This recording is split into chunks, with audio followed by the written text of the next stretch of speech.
You absolutely have to be ready for this week because this week is when everything changes and what we get to deal with this summer arrives this week. And this week is full of highlights. We start the week off with a Mars-Uranus conjunction. And then Mercury is going to enter shadow where it will retrograde next month in August. We have Mars ingressing into Gemini. We have the second full moon in Capricorn. And then we also have a Venus-Jupiter sextile. Mercury will square Uranus, which I think is a kind of a sleeper of a transit. The Sun trines Neptune, and as Mars ingresses into Gemini, it trines Pluto. So essentially, every day this week, we have a major highlight. And again, this week is pretty pivotal for the rest of the summer. So let's go ahead and get started talking about it. How's it going, everybody? My name is Cam White. I'm a professional astrologer. I've been doing this 8 years. I have literally hundreds of videos doing weekly horoscopes. So if you want to keep up to date with the weekly astrology, make sure you subscribe. This week, we're talking about July 15th through July 21st of 2024. And we start the week off with a major highlight. And this is kind of one of those transits that I highlighted in my year ahead horoscopes. If you haven't seen my year ahead horoscopes, go ahead and check them out because a lot of people watch them retroactively and just kind of see what I got right, maybe what I got wrong. But we start Monday off with the Mars-Uranus conjunction. This is a really anticipated transit because it's not the best transit. This transit is all about major disruptions, major conflict that wasn't expected. The way I like to think about Mars and Taurus conjoining Uranus is like if you've been in a coma for 6 months, bedridden, and you try to get up and then,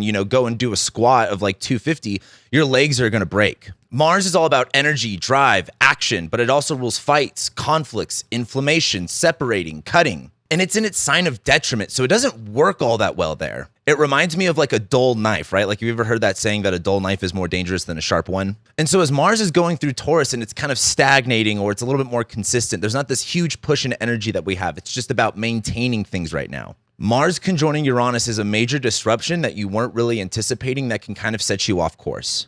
Now, I don't want you to be afraid of this. I just want you to expect it. If you were planning a road trip and you knew for a fact that there was a possibility that your engine was going to die or your transmission was going to fail or that you were going to have a flat tire, you wouldn't necessarily be too upset about it. You would expect it, right? You would let it roll off your shoulders and just kind of laugh it off and say, okay, well, here's the delay in my plans. This is going to take a little while.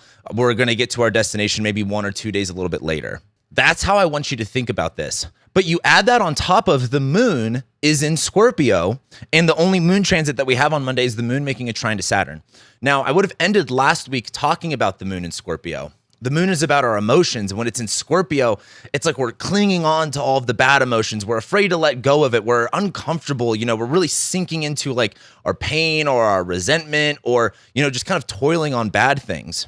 And so I think while the moon is in Scorpio during this Mars-Uranus conjunction, I think it's just going to be easy to get triggered, to be upset because something is going to get disrupted. And this isn't just like, you kind of get a phone call in the middle of a meeting. This is like, you're in a really important meeting and your internet crashes and your whole block is out of power. So I want you to anticipate Monday being frustrating. I want you to anticipate having this kind of negative feeling about it. But this is what I want you to do about it. You see, the thing is, the moon is going to be making a trine to Saturn in Pisces. And a lot of Saturn in Pisces is about being more disciplined about our emotions, being more mature about our emotions, being able to control the internal parts of ourselves. And that moon making a trine to Saturn is just kind of like hey, this is painful. You're going to have to suck it up and get through it. If you've ever gotten a tattoo before, I just got my leg tattooed and I have a lot of black work right on my shin. The only way I was able to go through it was actually doing deep breath work. The more that I winced and the more that I panic breathed and, the more that I was like focusing on the pain, the worse it got. Versus when I just let the pain happen and I just breathed through it, it actually got so much easier to go through. Like, you're going to experience some sort of a frustration. There is going to be some sort of a conflict. And it might feel for some of you like the end of the world, but it's not. You're going to be able to get through this. And this is the powerful part about astrology is we can see these things happening and at least emotionally prepare ourselves. But here's the flip side of this. Oftentimes in life, the worst things that happen to us as time goes on ends up becoming one of the best things that ever happened to us. It's just a matter of time. And so I don't want you to look at this disruption as, this is the worst thing ever. I'm never going to be able to recover from this. This is simply a part of your path. This is simply a part of what's supposed to happen. Don't question it. Don't freak out over it. Let it happen. Let go of it being this, situation that controls your emotions. But Monday is going to be frustrating. It is going to challenge you. What's fun about being challenged, especially when it comes to like the transiting astrologies, this is an opportunity for growth. This is an opportunity to, again, be the person that you want to be and not let these outside circumstances influence all of your emotions. And so then we get to Tuesday, and there's quite a bit going on Tuesday. The moon, while it's in Scorpio, is first going to make a square to Mercury, and then it's going to go opposite Uranus, and then it's going to go opposite Mars. We will then have the moon make a trine to Neptune. The moon will then ingress into Sagittarius, and we're finally free. But then we have Mercury ingressing into shadow. And this is a part of this Mars-Uranus conjunction. I can't help but to think that it's so interesting that we have this Mars-Uranus conjunction, and then all of a sudden Mercury goes into shadow, where now we're starting to understand a little bit more of what this Mercury retrograde is going to be. But here's the thing with the moon in Scorpio making a square to Mercury and then going opposite Uranus and Mars. Don't pop off. Don't let out your emotions. Like the moon in Scorpio, we might feel a little vile. We might feel a little bit butthurt, and we might want to say something nasty. This is kind of like if you had actual parents, if you were a little kid and you kind of just said something mean and your parent just smacked you up real quick. That's the energy that Tuesday has. I don't want you to be so caught up in your emotions that, again, you just pop off, you say something that you probably didn't really mean, but you were just hurt, and hurt people hurt people. But the issue with this time is you're going to get smacked pretty quickly. See, the moon is about our emotions and how we feel, and it's in Scorpio. It's not doing all that well. And Mercury is how we communicate. Mercury is in Leo. We're kind of just saying things very boldly and loudly, but these two things are in conflict with one another, right? We might say something kind of aggressively and the moon's in Scorpio, so it has this little sting to it. But then the moon goes opposite Uranus. That might start a domino effect that you weren't anticipating. Then right after the moon goes opposite Uranus, it's going to go opposite Mars, where it's like, well, now you just kind of fucked things up. My late night before I go to bed entertainment is watching body cam footage of like cops and stuff like that. And it's amazing how many times there's a situation where someone gets pulled over. It's not that big of a deal. And then they just say something dumb. And then it turns into this whole thing. And then, eventually they get arrested, or there's a whole wild police chase, whatever it is. That's what I don't want you to do on Tuesday. After that happens, the moon's then just going to be making a trine to Neptune. With the moon making a trine to Neptune, it's easy to fixate on what could have happened. What if I did things differently? Or, for example, if you walk away from a fight, if you're a guy like me, if you ever have a confrontation with a guy and you guys calm it down, you walk away being like, I would have kicked that guy's ass. I would have done this and you would have been the shit, blah, blah, blah. And maybe not. You might have just got your ass kicked. But the moon trining Neptune is going to be good for creating scenarios in your head. I would rather them be positively being reinforced rather than you being like, oh, I fucked things up. What if I didn't do that?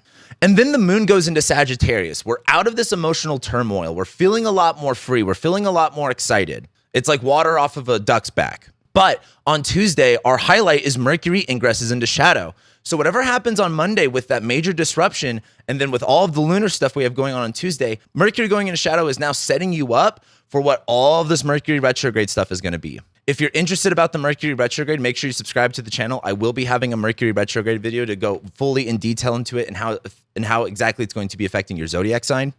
But the second that Mercury enters shadow means we're going to come right back to this point later on in August. There's some sort of a communication, there's some sort of an event or a plan or something that we're going to come back to. And the reason we're going to come back to it is because we will experience delays, we will experience changes. There's just going to be things that happen that are outside of our control. And whatever happens on Tuesday, we're going to be coming back to in about a month to 45 days from now. So really pay attention on Tuesday. And the biggest thing here is try not to fuck it up. Now we get to Wednesday and the vibe really, really changes and it's a lot more fun. I'm really looking forward to Wednesday. A lot of the astrology of July is really rough, but Wednesday is probably one of the best days in astrology for this month. We will have the moon in Sagittarius. The moon is all about our emotions and feelings. It's in Sagittarius where we're much more optimistic. We're much more outgoing. We're much more focused on humor and fun. And the moon is going to make a trine to Venus. Venus is all about fun, pleasure, connection. She's now in Leo where we're feeling very proud, confident, sexy, outgoing. And so that moon-Venus trine is really kind of like just having fun with people, being almost flirtatious, joking around. And then the moon makes an opposition to Jupiter, which typically oppositions aren't the best aspects in the world, but the moon is going to be enclosed by benefics, which is a fancy way of saying the moon's only touching good things going on right now. So there's nothing, at least on paper, that's bad about Wednesday. And there's a lot of astrological reasoning to say Wednesday's actually pretty fun and pretty good. So don't be afraid to allow yourself to get a little bit butthurt between Monday and Tuesday, but that attitude has got to go out the door by Wednesday. And I want you to have fun. I want you to see the bigger picture. I want you to be able to laugh it off. Now, then we get to Thursday. And on Thursdays when the moon is going to be making a square to Saturn while Saturn's still in Pisces, and it will be making a trine to Mercury. And this is when things kind of slow down a little bit. So with the moon in Sagittarius, it wants to go really fast, right? It's just focused on point B. The moon makes a square to Saturn where it's like, whoa, partner. Before you go and do that, you got to be this tall to ride this ride. And the moon making a square to Saturn is kind of saying no. Like that's like a typical thing in traditional astrology when it comes to horary or elections. The moon squaring Saturn is like typically a no. And that doesn't mean like no forever. The way I would really interpret this is like, hey, slow down a little bit. Are you prepared all the way? Do you have everything that you need to go on this journey? You know, you're not going to go drive through the desert where there's no gas stations when you only have a quarter tank of gas, right? That's the way I would look at Thursday. You know, make sure you have everything together. And after that moon makes a square to Saturn, it's just going to make a trine to Mercury. So what I do like about this is kind of like, hey, you might get a little bit of a no, but there's no need to lose confidence, right? The moon in Sagittarius trining Mercury is being more witty and being more like, all right, how can I figure out this situation? You know, I've got the confidence. When you are confident and you are feeling good, there's so much more access to solutions, right? Versus when you're really negative and you're down on yourself, you just think there's no way out of your situation. Versus if you just get a little bit of confidence, it's easy to figure out what's the next thing to do. And so with that moon squaring Saturn, there is going to be this resistance. There is going to be this no on Thursday. But then as we get later on, the moon makes a trine to Mercury where it's like, hey, figure out a different solution. You know, don't be afraid to like be creative with it. Now, when we get to Friday, the moon, while it's still in Sagittarius, is going to make a square to Neptune before it ingresses into Capricorn. And the moon in Sag squaring Neptune and Pisces, the way I've always interpreted this is like, it's not going to be what you imagined. If you are somewhere from the Midwest and a small town of 500 people and your dream is to move to Los Angeles, you have this vision of what LA looks like in your head, and then you get there and it's not that. That's the moon in Sag squaring Neptune. It's still fun. There's a lot of charming things about LA, but when you get there, there's a lot of things that you didn't anticipate. There's a lot of things that make you question what you were, thinking of before. That's the moon squaring Neptune. And that's not always a bad thing. The only time it can be bad is when you have these high expectations of exactly what it's supposed to be like. And then when it doesn't meet those expectations, you have this downfall of like, oh, this is bad or this isn't good. You have to have an open mind with what it's supposed to look like. Like something that I learned in manifesting years ago is like, you have to be aware of when you get what you want. It may not exactly look the way that you were anticipating, but you have to be able to be aware of when you receive it, when you have it. But then the moon ingresses into Capricorn, and now we're getting ready for the second full moon in Capricorn. And as the moon does go into Capricorn, this is kind of concretizing our emotions, getting a little bit more serious. For example, using that analogy of like moving to Los Angeles, you put your hands up, they're playing your song, all that kind of stuff. When you get there, there's an excitement. But then you have to, look for an apartment. You got to sign the lease. You got to move all your stuff. You just kind of have to lock in for a minute in order to get to where you want to be. And that's how I really look at the moon ingressing into Capricorn. There's a little bit of excitement. Things didn't actually line up with your vision, but that's fine. We got to get serious for a moment. And then we get to Saturday. On Saturday, the moon is going to be in Capricorn. It's going to make a sextile to Saturn. Then we will have Mars ingress into Gemini. And this is another highlight that we have going on for the week. There's a lot to be excited about with Mars ingressing into Gemini, although it's kind of building up into something else, which we'll talk about. And then the moon makes a trine to Uranus. The big thing with the moon in Capricorn on Saturday, it's as it makes a sextile to Saturn, is like focusing on your work is going to help you regulate your emotions. When you go through a traumatic experience, it's really helpful to like get yourself involved and busy in something. Like if you ever watched the TV show Hoarders, they always give the hoarder people like a little box to just sort through. Like while everyone else is throwing like 80% of their trash away, they just focus on this little box because it takes their attention away from everything else and it gives them some sort of sense of control.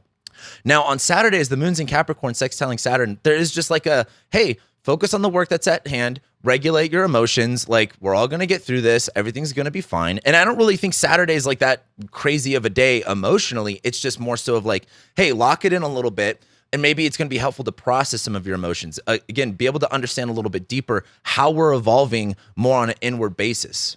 Again, I keep bringing up this inward basis in the Saturn and Pisces stuff. Pisces is about the yin. Sagittarius is about the yang. Like, it's easy to say we believe in X, Y, and Z and that all things are possible. That's very Sagittarius. But Pisces is like, well, do we align with that? Does that actually scare us? Do we actually believe that internally? And Saturn is just showing us that limit. Saturn is showing us like, hey, maybe you don't actually believe that. Hey, maybe you need to take this area of your life a little bit more seriously. And I think the moon in Capricorn making a sextile to Saturn is just allowing space for you to work through that. But then Mars goes into Gemini. And there's a lot of going fast here. Again, thinking of like that analogy of like, you're just a small town person moving to the big city and it's like, oh, there's all these whiz bangs and cars moving fast and all of this stuff. It's really loud and obnoxious. Mars and Gemini is like, you got to do this, you got to do that. There's a lot more stimulation.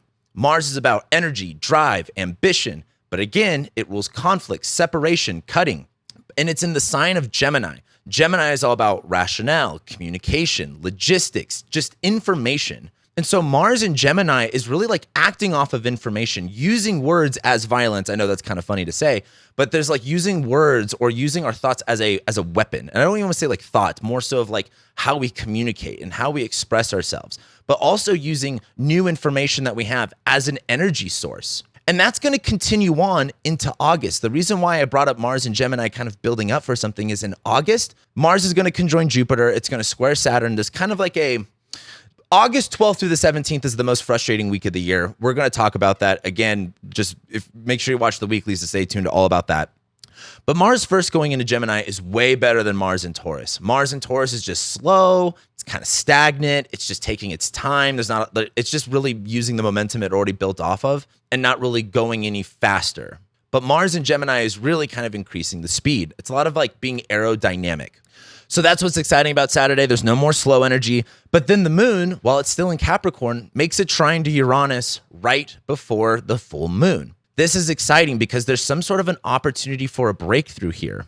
There's some sort of opportunity for like an intuitive idea that comes to you. Because you have to think of it this way. We're getting ready for this full moon. Like this moon trining Uranus is like literally a couple hours before the full moon. But then it trines Uranus, then it's full, where it's literally like you tinker here, you tinker there, you do this little thing, you're just kind of locked in, not paying attention. And then all of a sudden this idea just kind of comes up and it doesn't feel like that big of a deal. But then once you do it, it unlocks something. And then we get to Sunday, and early Sunday morning is when we have that full moon in Capricorn. And again, this is full moon in Capricorn number 2. And then immediately after that, because the full moon is at like 29 degrees, the moon will then ingress into Aquarius and conjoin Pluto. But we have 4 more highlights on Sunday. Venus is going to make a sextile to Jupiter. Mercury is going to square Uranus. The sun is going to trine Neptune, and Mars is going to trine Pluto. A lot to talk about on Sunday. So I want you to think about 28 days ago. Maybe 27 and a half days ago when we had the first full moon in Capricorn. The way I like to interpret the full moon in Capricorn is like if the sun is in Cancer and we're focusing on what we need to nurture, what we need to protect, what is important to us, the full moon in Capricorn is like, well, we got to get serious about getting our needs met. That started or kicked off 27, 28 days ago. And now we're coming back around to that where it's again, hey, where do we need to get serious? Where do we need to lock in to get our needs met? This is a blue moon, and a blue moon is simply just like a layman's term for saying there are 2 full moons in 1 month, or at least in this case, 2 full moons in the same zodiac sign. But what I find really interesting is right after this full moon, the moon ingresses into Aquarius and conjoins Pluto. The thing is here, you need to feel empowered and not disempowered. We're going to talk a little bit more about Pluto as we go into next week. But the moon in Aquarius conjoining Pluto can bring up a lot of fears, a lot of anxieties. Maybe you're doing something new. You're going on an adventure that you don't know what to expect here. And it can be very, you can be riddled with anxiety. You can have a lot of fear of the unknown. But I want you to feel empowered by the unknown. And there's a lot of contradictory things happening on Sunday. So right after the full moon ingresses into Aquarius. It's kind of like, a full moon is like hot and moist. But when the moon comes off of a full moon, that makes the moon hot and dry. So think of it like you are at the beach on a summer day, and that full moon is like you just got out of the ocean and you are wet and it is hot. But then as time goes on throughout Sunday and the moon starts to get away from that full moon, this is like you are now dried off and now you were just hot and dry. But Venus is also making a sextile to Jupiter. Now, this is the fun transit of Sunday. There's a lot of just kind of like feeling confident, feeling good. Venus in Leo is, again, pleasure and fun and connection and indulgence. And she's in Leo where it's very pompous. It's not afraid to be larger than life. It's not afraid to take the stage.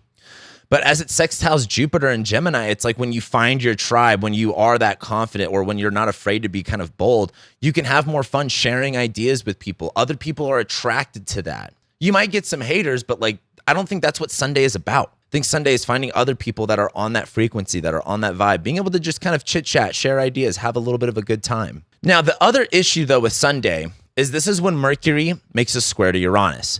This is why, in my opinion, I think this Mercury retrograde is the most frustrating retrograde that we get this year. Because as Mercury squares Uranus, this is Mercury in shadow. We will get 2 more Mercury-Uranus squares, and this is the first of 3.